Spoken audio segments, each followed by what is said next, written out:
Good news, pro-life generation. We are in the majority. Hey, everyone. This is Kristan Hawkins. Welcome to this special How to Win This Debate episode of Explicitly Pro-Life podcast. Today, I'm going to talk about something that isn't really going to help you win the debate, except maybe the debate in your own mind as to why you should get involved in the pro-life movement.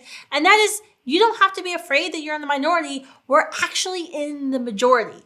So every January, Students for Life's Dimitri Institute for Pro-Life Advancement conducts a poll of Gen Z and Gen Y voters, youth voters, the largest voting bloc in America today, the most liberal voting bloc in America today. Yes, we are those people that has been credited, sadly, to stopping what was predicted to be a red wave in November 2022.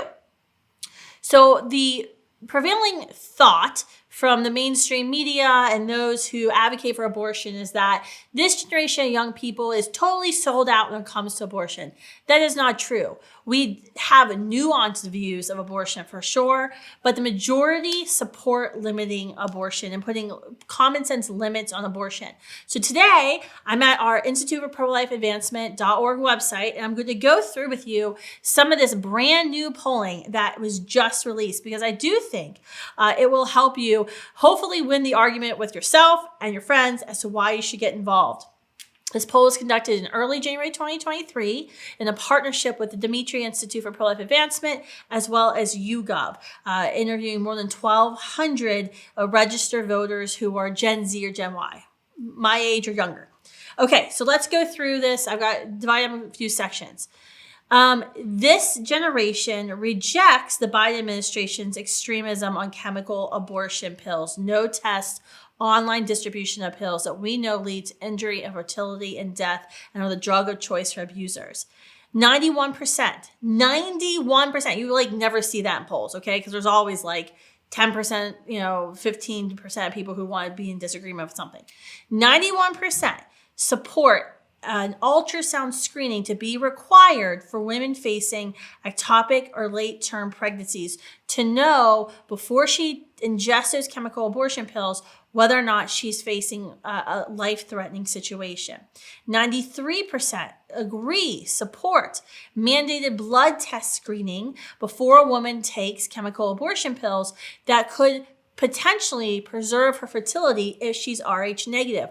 Right now, thanks to the radicalized FDA, Biden's FDA, these chemical abortion pills are being sold, shipped, without a woman ever seeing a doctor to confirm that she's not experiencing a life-threatening ectopic pregnancy, and without confirming through blood tests whether or not she's Rh negative. If she's Rh negative, her body could develop antibodies after the abortion, which will never allow her to carry another child to term again. 60% of Gen Z and Gen Y voters support requiring in-person care to prevent abusers from getting their grubby little hands on chemical abortion pills and using them against women's knowledge or consent. More than 9 out of 10 also supported the notion that our nation's water supply be assessed to ensure that chemical dumping of chemical abortion pills, their waste that they create, whether it's chemically tainted blood or tissue or human fetal remains, isn't making our drinking water unsafe. This has been a huge initiative of Students for Life for the past 2 years of really trying to seek environmental justice when it comes to these chemical abortion pills that already kill babies and harm women, but now we also have learned harm the environment. All right, nuanced abortion views. The generation that's most targeted to support and buy abortion is not completely sold out for abortion. Key findings. Majority of Gen Z and Gen Y voters wanted limited or no abortion. 65%. 1 in 4 said abortion should never be legal, with almost the same number saying it should always be legal, leaving the rest of everybody in the mushy middle. In 2023, more young people now believe abortion should not be legal. It was at 23%, almost 1 in 4, compared to when we did this last year at 9% in 2022. That's crazy improvement, and something that we would If you would ask the mainstream media where young people were, they would not guess this. Asked about whether laws should limit some types of abortion, 67% said yes, either in some or in all circumstances. Only 3 in 10 did not support laws limiting abortion. The key takeaway here is that this generation, despite being the most religiously diverse, economically diverse, more leftist than other generations in our country, does not fall lock in step with the Democratic Party's extremist position on abortion, that abortion should be taxpayer funded in all 9 months for whatever reason. That is huge. We also learned we can change minds about abortion. So there's a big phrase out there, codifying Roe. Nancy Pelosi and Democrats voted twice last year to pass a law saying we're going to codify Roe, meaning instead of having 7 men in the Supreme Court and their decision, we're going to pass a law demanding that abortion be legal in all 9 months of pregnancy for whatever reason, and actually going further than Roe versus Wade by forcing taxpayers to fund it. Generally, young people, when they hear codify Roe, they think it's a good thing. But we know from our campus conversations that once they're told what Roe versus Wade did and the extremism allowed, instantly you see a huge shift. So we actually proved this in the poll. Let me explain.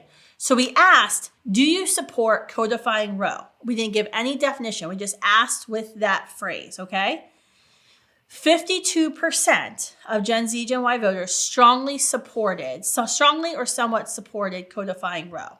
26% were undecided. 22% opposed codifying Roe. So that was the pro-life vote.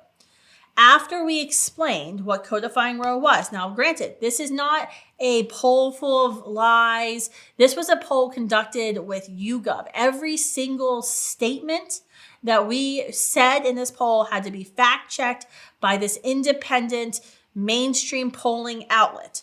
After we told them what Roe versus Wade did and what codifying Roe would do, there was a massive shift. Young voters changed their minds and the math flipped by 15 points, as only 37% supported codifying Roe after learning more, down from 52%. And those opposing codifying Roe rose from 22% to 47%, a 25-point shift. The undecided vote went from 26 to 16%.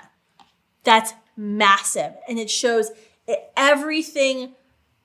It shows everything at the same time. It shows exactly why we do what we do at Students for Life. It shows exactly why you do what you do on your campus. Because when people learn the truth about abortion, they don't like it. We also saw we asked about gestational limits. Would Gen Z and Gen Y voters support gestational limits on abortion? Saw that time and time again. Definitely the majority support gestational limits, whether it's a viability, whether a child can feel pain, or if it's a brainwave detected or a heartbeat detected. It's undeniable. One thing and there's even more, and it keeps going on. This poll was very extensive. One thing I found when I was kind of running through the crosstabs, and I thought was really interesting, that you're not going to hear this a lot. We often hear the claim that, in order to have pro-life legislation passed, in order to build consensus, we always have to include exceptions for rape, incest, life of the mother into all of our legislation. First of all, I don't agree with the notion that life of the mother is an exception. We would all say there's not any pro-life law that's introduced out there that doesn't have some sort of provision where if a mother's experiencing a life-threatening situation where her child can be delivered and offered care with the knowledge that the child may die because medical technology isn't developed enough. Setting that aside, talking about the rape and incest exceptions, we are told all the time that you have to introduce legislation that has these exceptions. If not, you're not going to win broad support. Our, stance has been, well, no, we're not going to do that because your circumstance of your conception doesn't change your value. And by the way, those who advocate for abortion are going to hate you just as much, even if you include those exceptions. It's not actually going to stop anything. And we proved it in this poll. So in this poll, we asked Gen Z and Gen Y voters if they could support a candidate who advocated for a rape, incest, life of the mother exceptions only, but was for banning all, preventing all other types of abortions. 34% said yes. Okay. Re-asked the same question, but we said, now would you support a candidate who only supported one exception, and that is to preserve the life of the mother? 32% said yes. It was only a 2-point shift. So there you go. Don't let anyone tell you anymore that, in order to advance anything we want to do in the pro-life movement, we always have to give up and stop showing the humanity of a child who's been conceived via sexual assault. That's just not true. And we proved it with the most liberal voting bloc in America. So good news, pro-life Gen, you are firmly in the majority. Do not let anyone tell you differently.